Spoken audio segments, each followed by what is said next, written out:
शांति।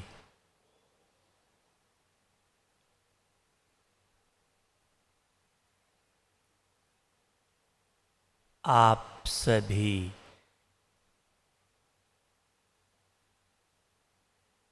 भगवान के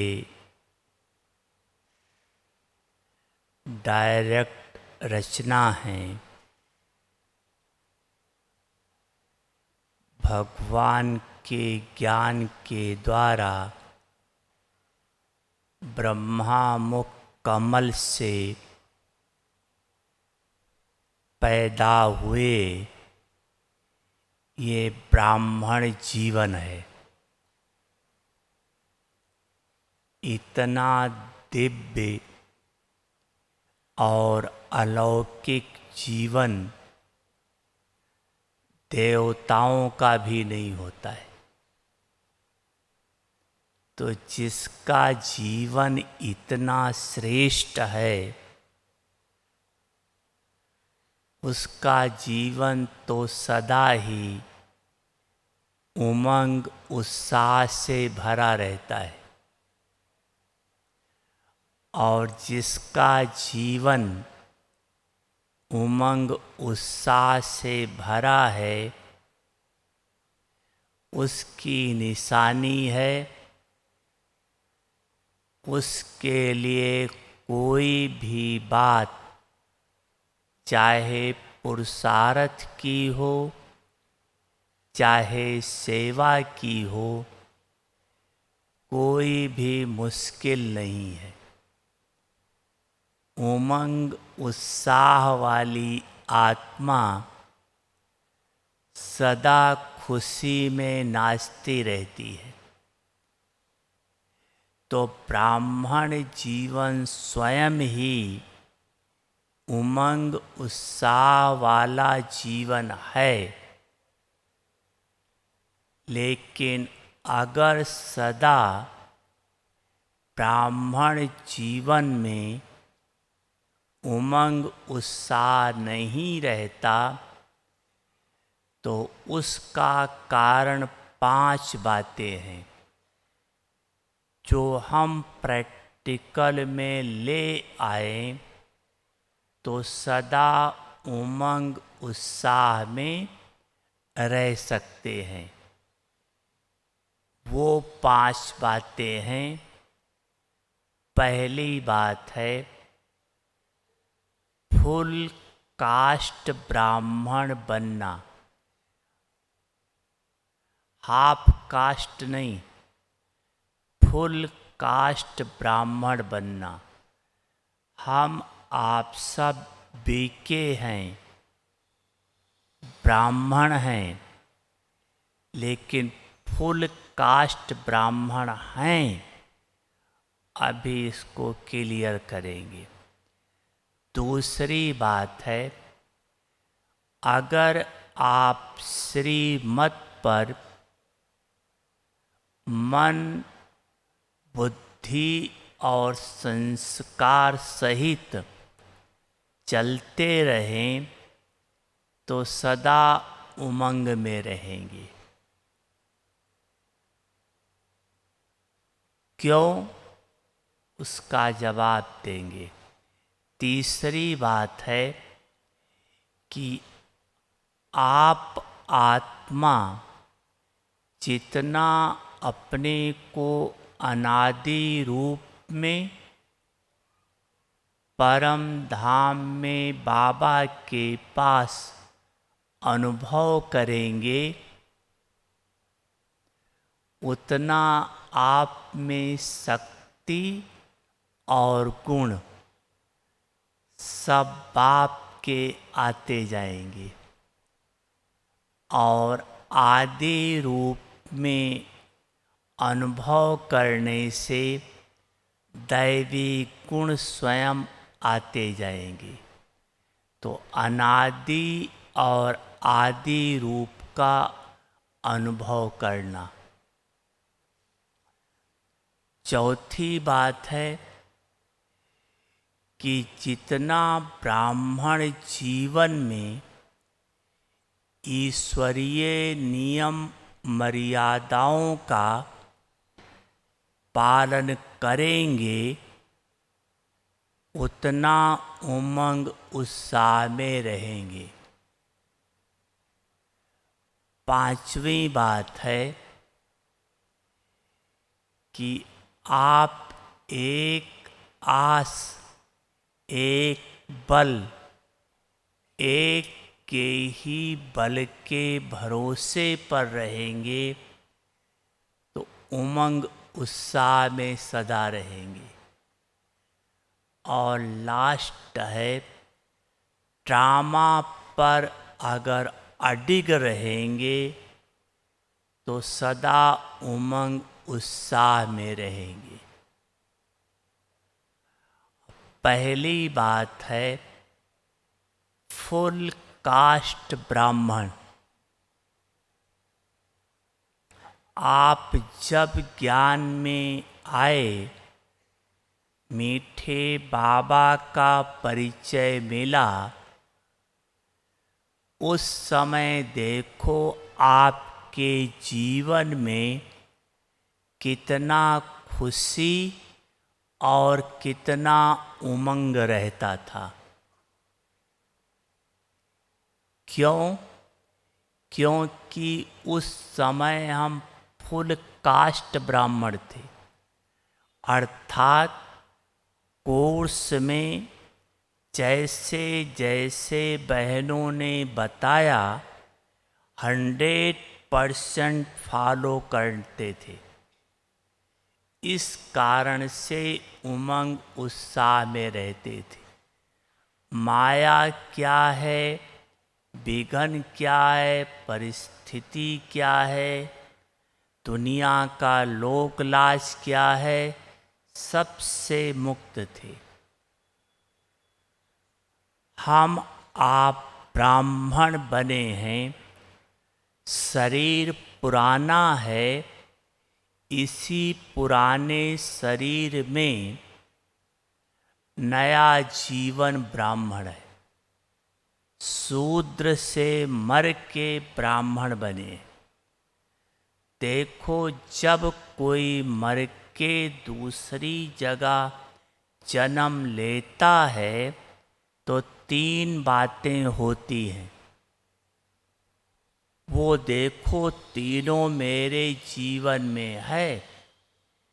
पहली बात है, जब कोई मर के नया जन्म लेता है तो संबंधी बदल जाते हैं। माँ बाप भाई बहन मतलब संबंधी बदल जाते हैं। दूसरी बात है, स्थान बदल जाता है। जहाँ से मर के जहाँ जन्म लिया वो स्थान हो जाता है। और तीसरा है, धर्म बदल जाता है। जहाँ जन्म लिया उस धर्म के हो गए। अब देखो तीनों बातें हमारे जीवन में हैं।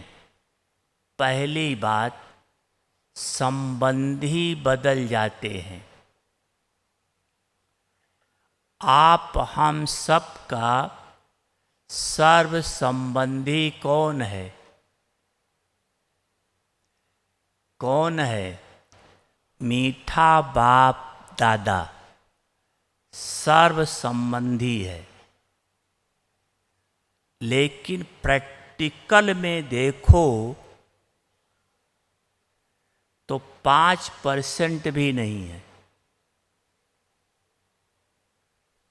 कहने में कहते सर्व संबंधी है, लेकिन प्रैक्टिकल में नहीं है।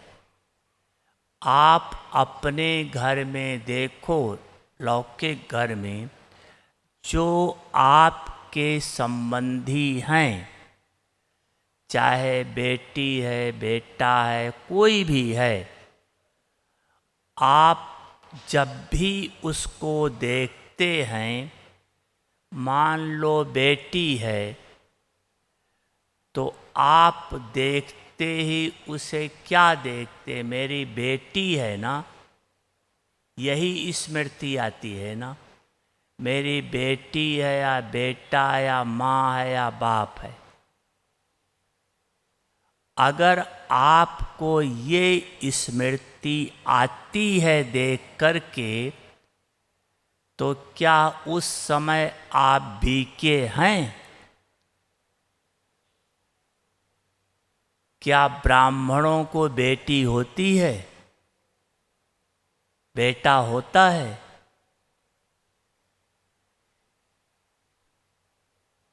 सोचो आप,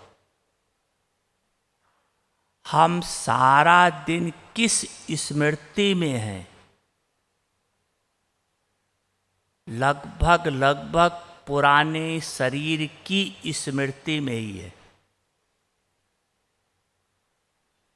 तो जब मरे ही नहीं तो जन्म लेने का प्रश्न ही नहीं है,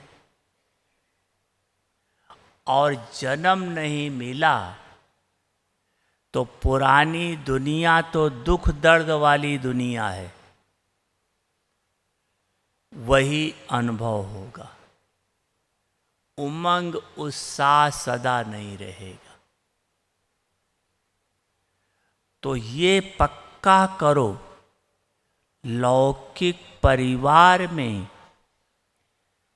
कहीं भी आप नौकरी कर रहे हो, जॉब कर रहे हो, बिजनेस कर रहे हो, ये बहुत अंदर से पक्का करो कि ये भी आत्मा है, ये भी शिव बाबा की संतान है, मेरा भाई है, या ये भी ब्रह्मा कुमार ब्रह्मा कुमारी है।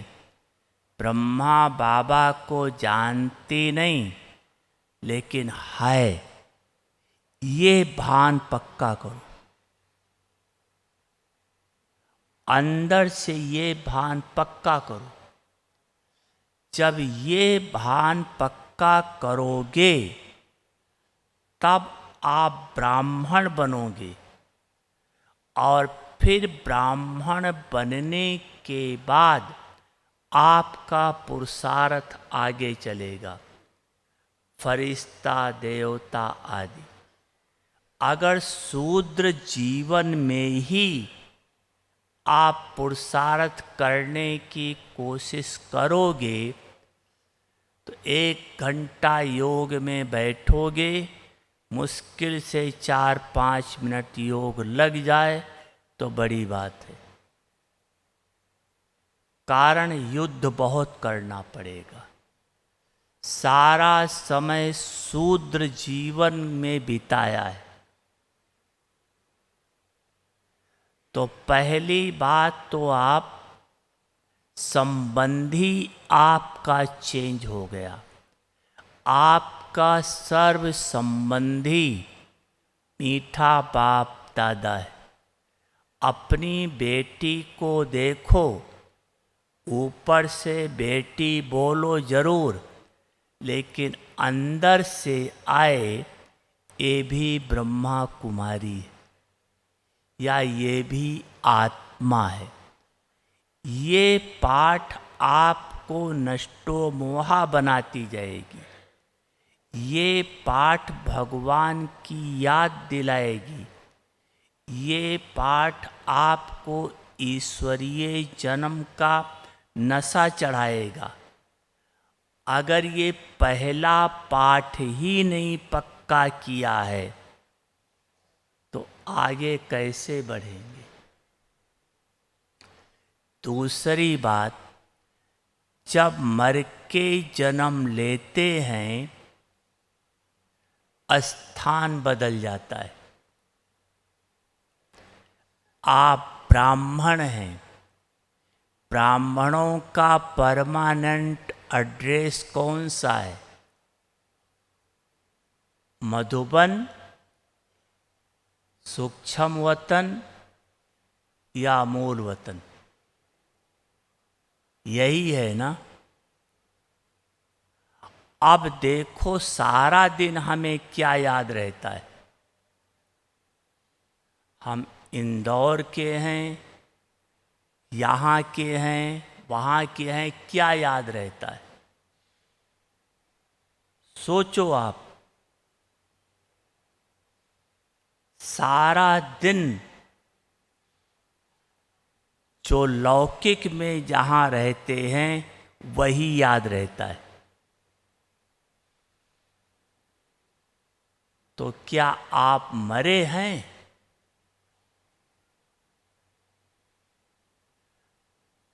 क्योंकि ये जीवन पुराना तो आसुरी जीवन है। इसका मतलब अभी हम वहीं जी रहे हैं। और तीसरी बात, धर्म बदल जाता है। उस दुनिया में हिंदू, मुसलमान, सिख जो भी धर्म हो, लेकिन आपका भी धर्म बदल गया। धर्म अर्थात धारणा, जो ईश्वरीय नियम हैं वो आपका धर्म है। आपका धर्म कर्म अलग हो गया। अभी भी कितने ऐसे हैं जो पुराने लौकिक धर्म कर्म में अभी तक अपने को चला रहे हैं।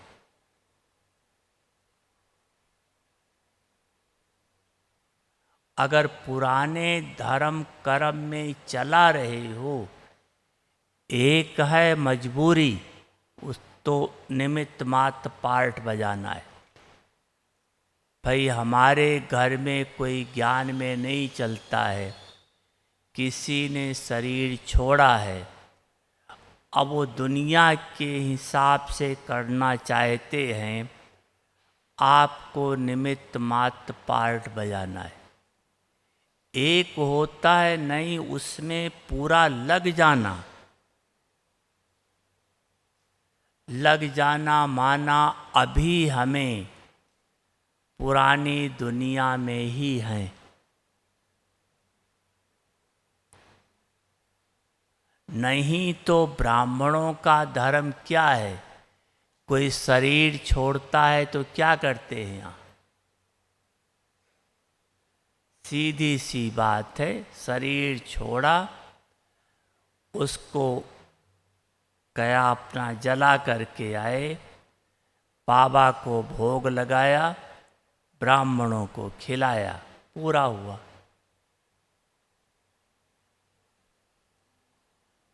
लेकिन हम करते रहते हैं। ये अभी अपना इंटरेस्ट है या मजबूरी है? मजबूरी के लिए तो बाबा कहता है आपको निभाना है, लेकिन क्या अपना भी दिल है? अगर आपका दिल ना होगा तो आपको कोई कुछ कहेगा नहीं। लेकिन होता क्या है, आधा दिल बाबा के ज्ञान की तरफ होता है, आधा उधर होता है, फिर दोनों तरफ से फंसते। अगर पूरा झाटकू बन जाओ तो दुनिया वाले बलिहार जाएंगे। एग्जाम्पल, किसी के घर में कोई शरीर छोड़ा, अब दुनिया में रीत रस्म है रोने का। अगर आप बाबा की याद में स्थित रह जाओ, देखो कितनी बड़ी सेवा होगी।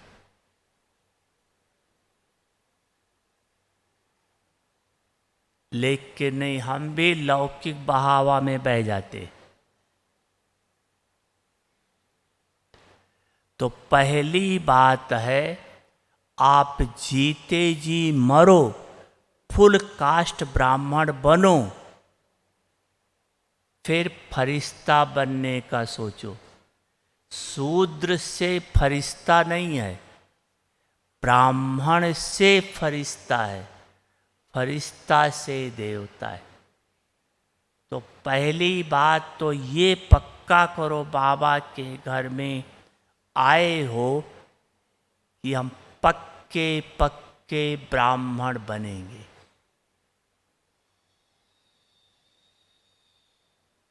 ये अंदर से पक्का करो। दुनिया है जब तक चले चलती रहे, लेकिन मेरा संसार बाबा है, मेरा संसार बाप दादा है। आप बाप दादा में खोए रहो, दुनिया तो जब तक चलती है चलती रहे। रिजल्ट आप खुशी में नाचते रहेंगे, और यही खुशी का चेहरा सेवा करेगा। जो ज्ञान सुनाने से नहीं मान रहे हैं, वो आपके चेहरे को देखकर मानेंगे। प्रैक्टिकल स्वरूप देखकर मानेंगे। दूसरी बात है श्रीमत पर चलना। श्रीमत हमें सोकर उठने से लेकर सोने तक मिली हुई है। हर एक ब्राह्मण बच्चा श्रीमत पर चल रहा है यथाशक्ति, लेकिन श्रीमत पर चलना किसे कहा जाता है? श्रीमत पर चलना अर्थात बाबा के महावाक्य मुरली से सुने और उसी समय से करने लग जाना। श्रीमत का ये मतलब नहीं है मुरली आज सुनी, करेंगे 3-4 दिन के बाद, या आप जैसे मुरली सुनते हो। एक एग्जाम्पल दे रहे हैं, मुरली सुनते हो, बाबा मुरली में कभी कहता है कि बाबा परम धाम छोड़ कर के अभी नीचे आ गया है, इस तन में बैठा है, बाबा को यहाँ याद करो, सामने बैठा है। और कभी कहता है कि बाबा भले यहाँ आया है, लेकिन आपको परमधाम में ही याद करना है। कभी बाबा कहता है कि बाप और दादा दोनों को इकट्ठा याद करो, बिना ब्रह्मा बाबा के कुछ मिलेगा नहीं। कभी कहता है इसको नहीं याद करो, सिर्फ शिव बाबा को याद करो, इससे कुछ नहीं मिलेगा, खाली दलाल के रूप में है। तो जिस दिन बाबा जो पॉइंट कहे उसको उसी दिन उस रूप से प्रैक्टिकल में लाना, अपने हिसाब से नहीं चलते रहना। योग करने बैठे मैं आत्मा हूँ, ज्योतिर्बिंदु स्वरूप हूँ, परम धाम की, ये तो हो, लेकिन आज बाबा ने क्या कहा है उसको कहा जाता है श्रीमत पर चलना, पहली बात। दूसरी बात, श्रीमत पर चलना अर्थात जो बाबा ने कहा तुरंत करने लग जाना। इससे फायदा क्या होगा? जो श्रीमत पर चलता है उसको भगवान का आशीर्वाद मिलता है। लौकिक दुनिया में भी देखो, जो आज्ञाकारी होता है घर में, उसको आशीर्वाद मिलता या नहीं मिलता है? तो सब परिवार वालों को अनुभव होगा। या मान लो आप बीमार हो और किसी को कहो भैया एक दवाई ला करके दे दो, और वो उसी समय जाए दौड़ करके ला करके आपको दवाई दे दे, तो आपके दिल से दुआ निकलेगी या नहीं निकलेगी? निकलेगी ना।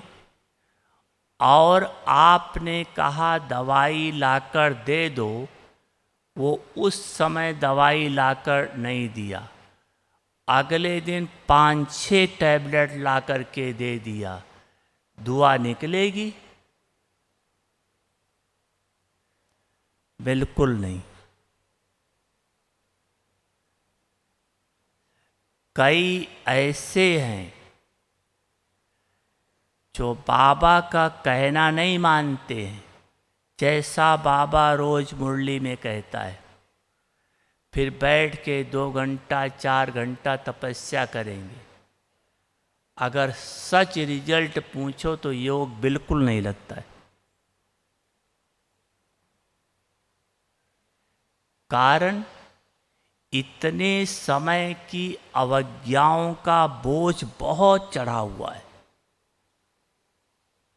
इतनी आत्मा भारी हो गई है, सब बोझ को खत्म करके हल्का होकर उड़े ऊपर बहुत टाइम लग जाता है, क्योंकि बोझ बार बार याद आ जाता है, बार बार याद आ जाता है। आज्ञा की पालना का फल जो बाप का आशीर्वाद मिलता है, इस आशीर्वाद का आपको प्रैक्टिकल फायदा क्या है? श्रीमत पर चलने से फायदा क्या होता है? एक तो श्रीमत पर चले तो उस कर्म का जिम्मेदार बाबा हो गया, आप हल्के हो जाएंगे। और दूसरी बात, बाप का आशीर्वाद मिलता है। आशीर्वाद मिलने से क्या होता है? एक उदाहरण आपको देते थे, अपनी मम्मा थी। मम्मा इतने थोड़े समय में, या दादियाँ हैं जो भी हैं, या मम्मा थोड़े समय में कर्मातीत कैसे बन गई? क्या मम्मा के सामने पेपर नहीं था? क्या मम्मा के सामने पुराने संस्कार नहीं थे? क्या मम्मा के सामने शारीरिक कर्म भोग नहीं था? क्या नहीं था मम्मा के सामने? सब कुछ था। शारीरिक कर्म भोग भी फुल फोर्स का था, कैंसर था। पुराने संस्कार ज्ञान में आते कोई जादू नहीं है जो अपने आप उड़ जाते हैं। पुराने संस्कार थे। बाबा ने मुरली में कहा था, मम्मा ने इस जन्म में तो मांस नहीं खाया, लेकिन पिछले जन्म में खाती थी। मम्मा कितनी फैशनेबल थी, वो सब कहानी आप लोग जानते हो। पुराने संस्कार सब थे, लेकिन कैसे आगे चली गई, इसका एक ही आधार था कि हम आप सब जैसे पुरुषार्थ को बढ़ाते हैं, हमारे सामने पुराने संस्कार विघन के रूप में आ जाते हैं। मम्मा के सामने भी आते थे, लेकिन बाप का आशीर्वाद उस विघन को दबा देता था। विघन हावी नहीं हो पाता था, इसलिए मम्मा निर्विघ्न हो करके पुरुषार्थ को आगे बढ़ाती गई। हम सब विघ्नों में आ जाते हैं, पुरुषार्थ नहीं बढ़ता है। लेकिन मम्मा को बाबा का आशीर्वाद वहाँ काम करता है, विघ्नों को दबा देता है। भगवान का आशीर्वाद है, कोई साधारण बात नहीं है। मम्मा को कर्म भोग था, लेकिन दर्द इतना भी नहीं था। दादियों का भी सुनते होंगे, गुलजार दादी का, प्रकाश मणि दादी का। डॉक्टर पूछते थे, दादी कहाँ दर्द है? कहीं नहीं। ये बाप का आशीर्वाद है। कर्म भोग चल रहा है, खाता खत्म हो रहा है, लेकिन दर्द है ही नहीं। ये आशीर्वाद है। सामाजिक पेपर मामा के सामने कितने थे, आप सब ने सुना होगा कि कितना बड़ा हापुड़ में पेपर था। जज के सामने कैसे मम्मा विजयी बन गई, जबकि सब विरोधी थे। ये बाप का आशीर्वाद। अगर आगे बढ़ना चाहते हो, सदा उमंग उत्साह में रहना चाहते हो, तो हर श्रीमत का पालन करो। जैसे बाबा जो मुरली में कहता है, उस दिन वैसा ही करने लग जाओ।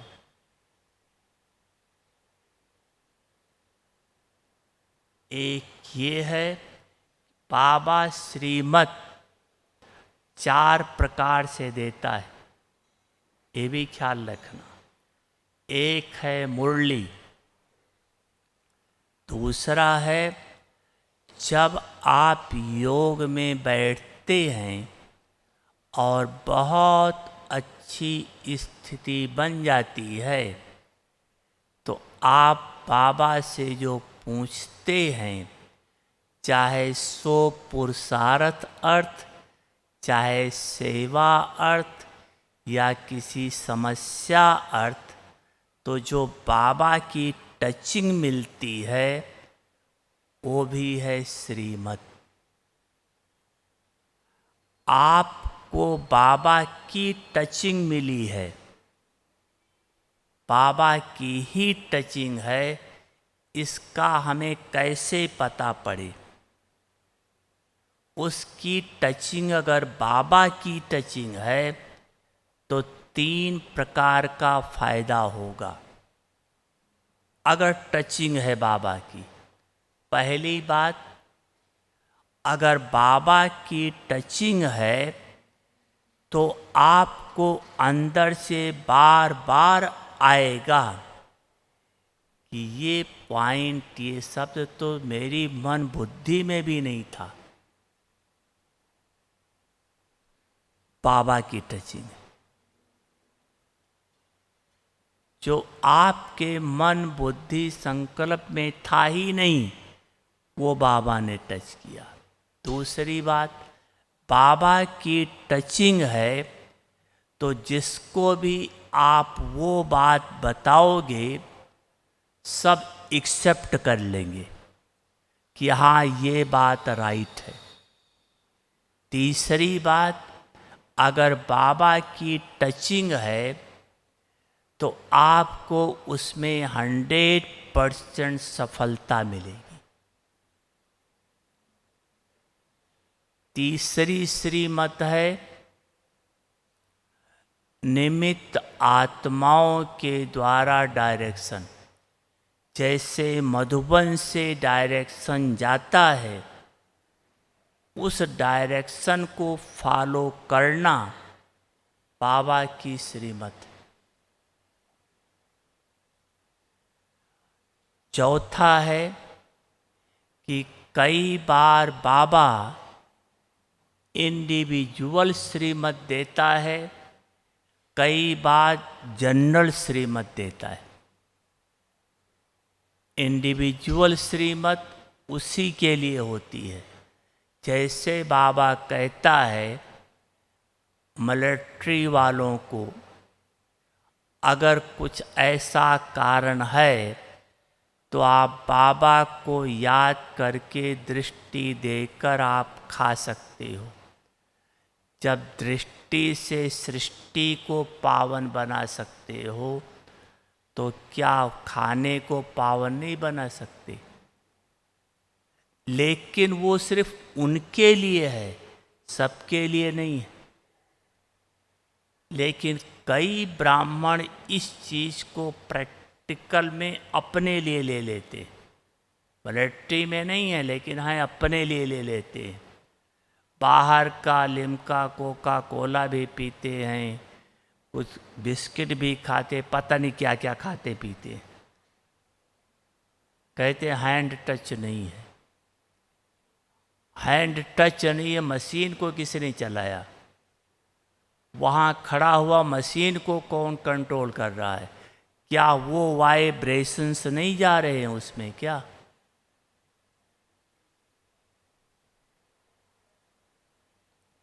या एक और बताते हैं बात, ये जो योग नहीं लगता है इसका मेन कारण यही है, अन्न का प्रभाव मन पर पड़ता है। जब आप शुरू में ज्ञान में आए तो आपका योग लगता था या नहीं लगता था? बाबा के अलावा और कुछ दिखाई नहीं पड़ता था। क्यों? तब सब कुछ फॉलो कर रहे थे। और जैसे जैसे थोड़ा पुराने होते जाते हैं नियमों को ढीला करते जाते हैं, या दूसरे को देख करके फॉलो करते हैं। दूसरा क्यों खा रहा है एक उदाहरण के रूप से बताता हूँ। अपनी प्रकाश मणि दादी को गैस ट्रबल बहुत रहता था, तो डॉक्टर ने दादी को कहा कुछ पता नहीं सोडा कोई होता है, ये थोड़ा सा पी लिया करो। अब वो दादी ने तो दवा के रीति से लिया, फिर लोग पीने लग शुरू कर दिया। आखिरकार बाबा को मुरली में कहना पड़ा कि ये तो डॉक्टर ने दादी को सिर्फ दवाई के लिए बोला है।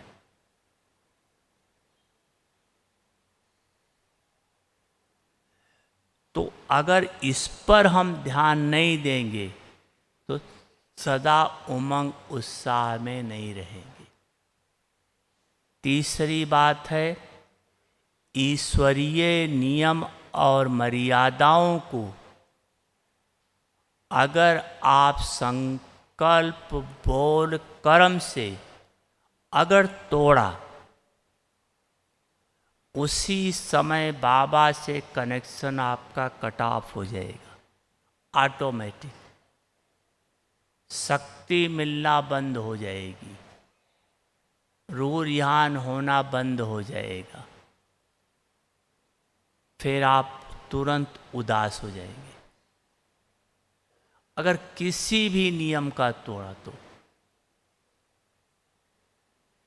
इसलिए जो ईश्वरीय नियम मर्यादाएं हैं, इन पर अगर अपने को चलाते रहो तो आप उड़ते रहेंगे।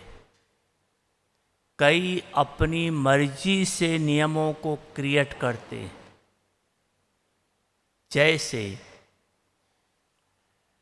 अभी 2 साल पहले कोरोना फैला हुआ था, उस समय का नियम निकल गया था भाई, सेंटर पर आप उससे मोबाइल से किसी से मुरली सुनो आदि आदि। अभी कितने लोग ऐसे हैं जो क्लास में ना आकर के मोबाइल से मुरली सुनते। अब बताओ, ये आपको किसने श्रीमत दी है कि तुम घर बैठे मोबाइल से मुरली सुनो? क्या मोबाइल पर मुरली सुनने से क्या आपको सेंटर का वाइब्रेशंस मोबाइल में मिलेगा? बाबा के घर का वाइब्रेशंस मोबाइल में मिलेगा? ये जो मोबाइल है इसमें इतनी गंदगी भरी हुई है, इसका एक आपको हम अपना अनुभव बताते हैं। हम बीमार थे 2 साल पहले, तो गए थे हैदराबाद विजयवाड़ा में नेचर क्योर कराने। वहाँ से जब गए तो एक सेंटर पर गए, तो वहाँ उन्होंने सुना एक बहुत बड़ा योगी आया है। तो बाहर के लोग थे तो वो पहुँच गए ओरा चेक करने के लिए कि इनका कितना ओरा है, योगी का योग।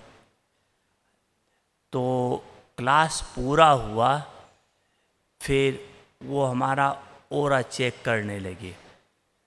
तो पहले तो जैसे मोबाइल सब जेब में रखते थे, मैंने भी रखा हुआ था। तो उसने जो देखा, चेक किया, तो सिर्फ 3 मीटर गया ओरा, सिर्फ 3 मीटर। और उसके बाद उसने कहा अच्छा अभी आप मोबाइल हटा दो। मोबाइल हटा दिया, फिर ओरा चेक किया तो 12 मीटर गया। इतनी गंदगी इस मोबाइल में है। और लोग कहते हैं मुरली से हम वाइब्रेशन से क्या मिलेगा आपको मुरली का? बिल्कुल नहीं। ये अपने मन से नियम बना रहा। मुरली सुनी, हाँ दे दी, मुरली सुन ली है, तो एक पॉइंट भी बता देंगे। बाबा याद प्यार देता है। याद प्यार क्या मोबाइल में मिलेगा? आपको किसी का प्यार प्राप्त करना है, प्यार दुलार स्नेह, तो उसके पास जाओगे तब तो प्यार करेगा। कैसे प्यार करेगा? आप सेंटर पर आए ही नहीं तो बाबा का याद प्यार क्या आपको मिलेगा?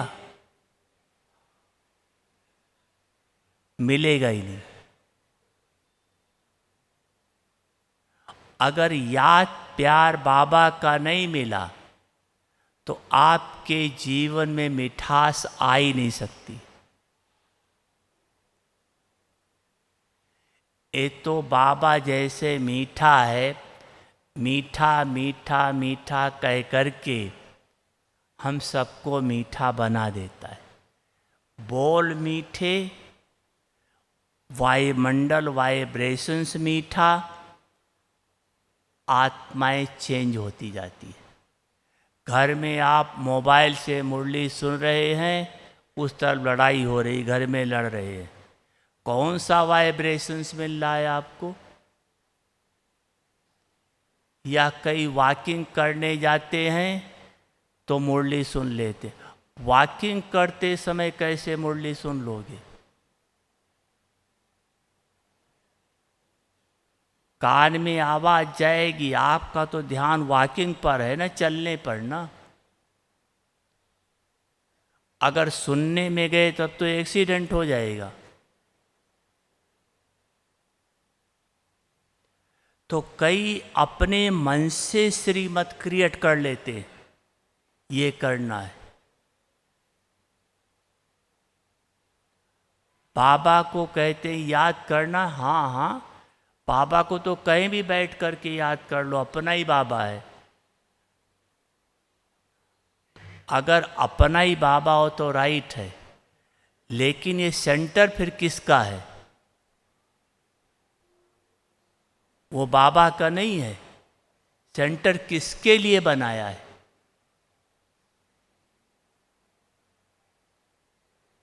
अगर बाबा का सेंटर है तो उस स्थान का महत्व कितना है। देखो, आप तीर्थों पर जाओ,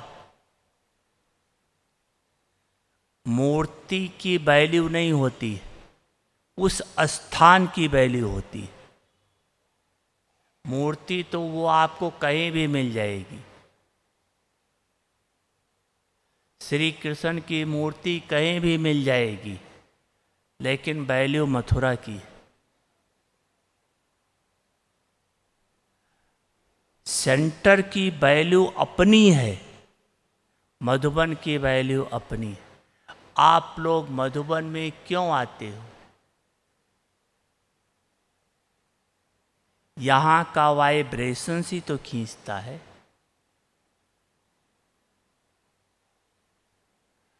और तीर्थ स्थान की मान्यता है लौकिक दुनिया में भी कि तीर्थ स्थान पर जाओ तो कुछ न कुछ पाप खत्म हो जाते हैं, उनकी मान्यता है। और सेंटर पर जाओ तो गारंटी है जाने से कुछ % पाप खत्म हो जाते हैं अपने आप। और मधुबन में आओ तो महायज्ञ है, यहाँ तो बहुत ज़्यादा खत्म हो जाती है। इसलिए मोबाइल में कुछ मिलने वाला नहीं है। अपने मन से मन मत नहीं चलाओ, श्रीमत प्रमाण अपने को चलाओ। जो ईश्वरीय नियम मर्यादाएं बनी हुई हैं उन पर चलाओ, फिर देखो आपका जीवन कितना उमंग में आता है। ब्राह्मण बन करके भगवान सब कुछ मिल करके भी और चेहरा उदास लटका हुआ है। सबसे बड़ी प्राप्ति तो यही है, देवताओं का चेहरा खिला रहता है और मीठा होते हैं, दो ही विशेषता है। सर्व प्राप्ति है। सर्व प्राप्ति तो ब्राह्मणों के खजाने में भी है। अगर फुल कास्ट ब्राह्मण बन जाओ तो एक गारंटी है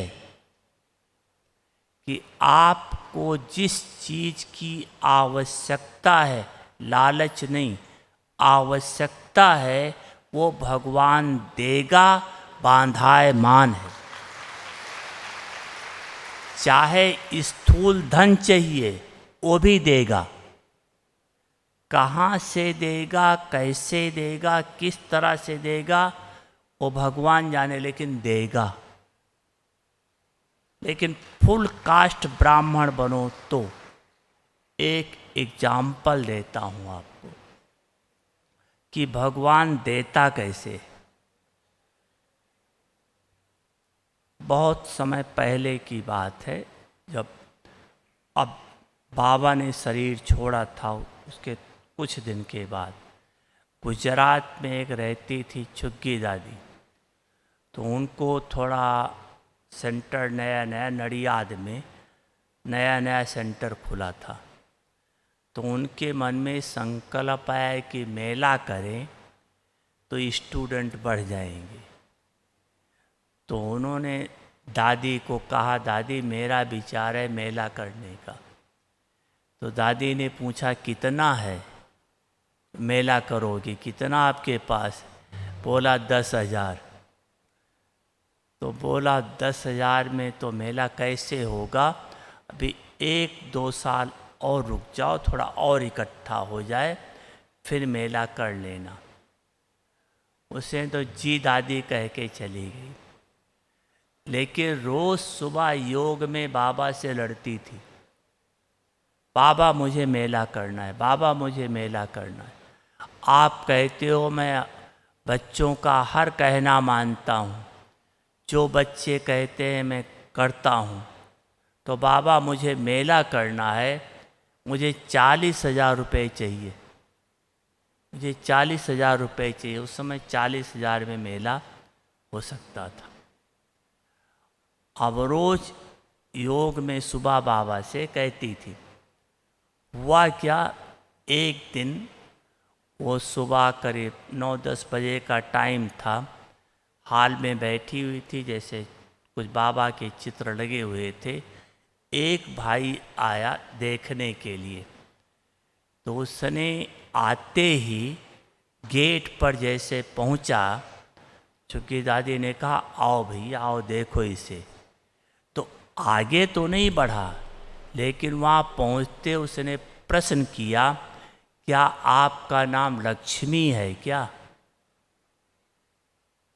रियल में उनका नाम तो लक्ष्मी था, लेकिन सुना अनसुना कर दिया। बोला आप आओ एक चित्र देखो। फिर तब तक दूसरा प्रश्न किया कि आपका इतने समय पहले शादी हुई थी क्या? जो पूछ रहा है सत्य है।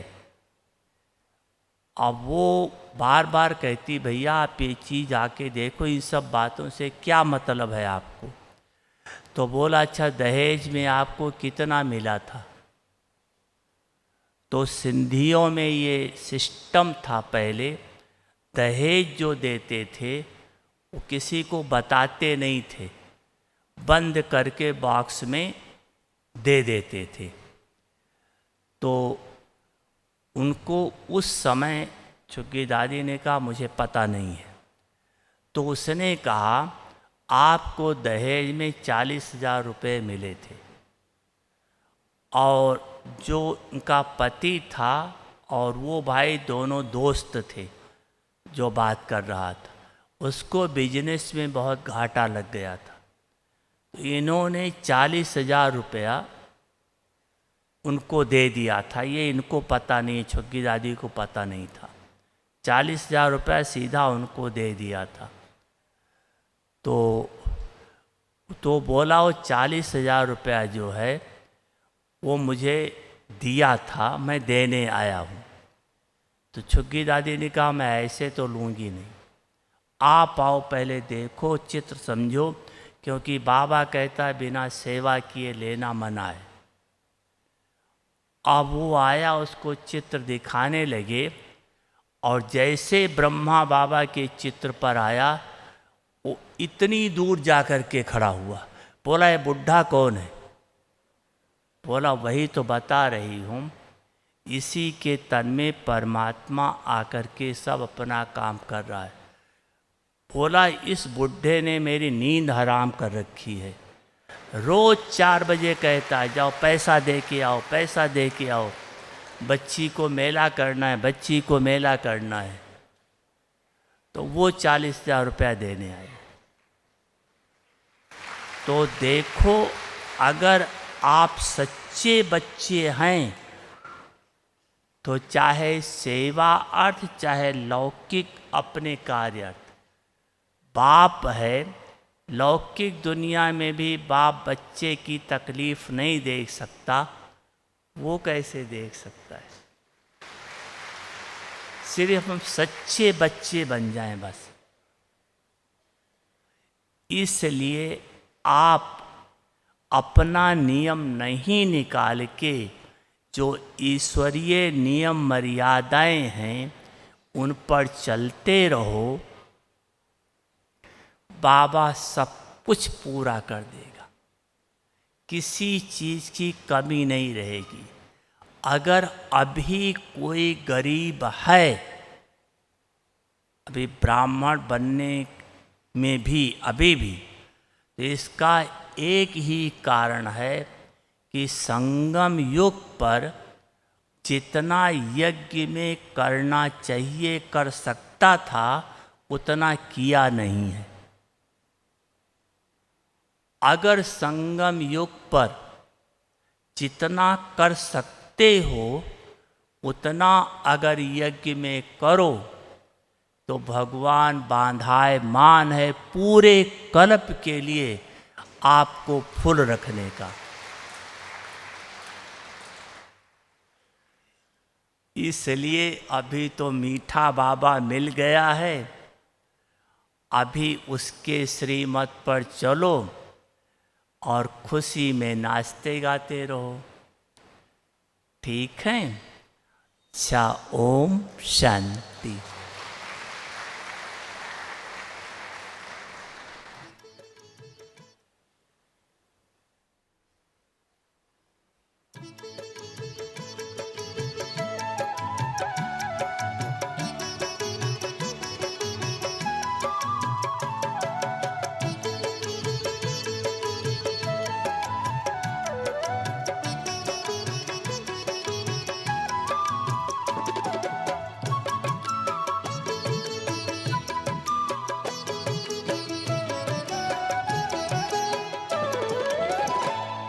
सदा खुश रहो, मुस्कुराते रहो, सदा खुश रहो, मुस्कुराते रहो, खजाना खुशी का लुटाते रहो, खजाना खुशी का लुटाते रहो, गाते रहो, गुनगुनाते रहो, गाते रहो, गुनगुनाते रहो, मिलन प्यारे प्रभु से मनाते रहो, मिलन प्यारे प्रभु से मनाते रहो, सदा खुश रहो।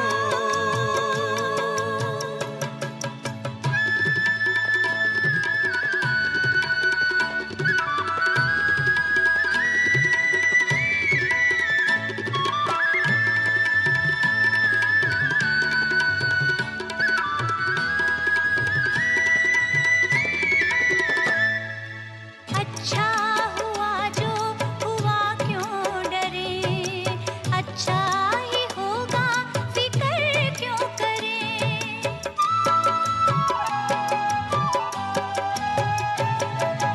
अच्छा हुआ जो हुआ, क्यों डरे, अच्छा ही होगा, फिक्र क्यों करे, हर बात में सबका कल्याण है, हर बात में सबका कल्याण है, खुशी का मरम ये सुनाते रहो, सदा खुश रहो, मुस्कुराते रहो, खजाना खुशी का लुटाते रहो, सदा खुश रहो।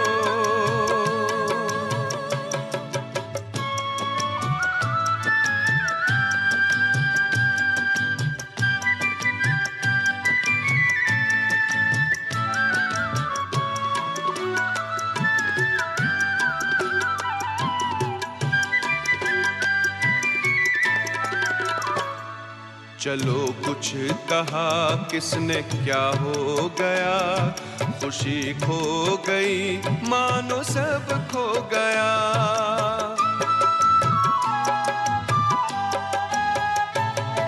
चलो कुछ कहा किसने क्या हो गया, खुशी खो गई मानो सब खो गया, खुशी जैसी कोई दवा ही नहीं, खुशी जैसी कोई दवा ही नहीं, ये अमृत है सबको पिलाते रहो, गाते रहो, गुनगुनाते रहो, मिलन प्यारे प्रभु से मनाते रहो, सदा खुश रहो।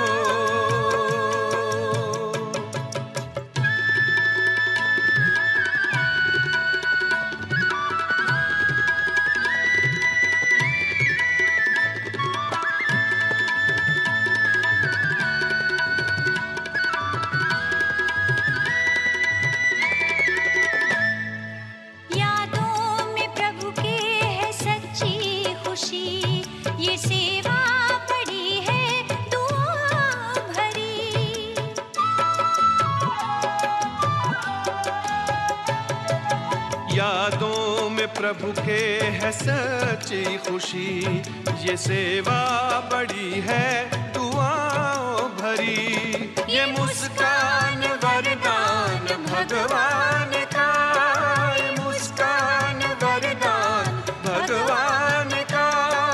नाचो खुशी में नचाते रहो, सदा खुश रहो मुस्कुराते रहो।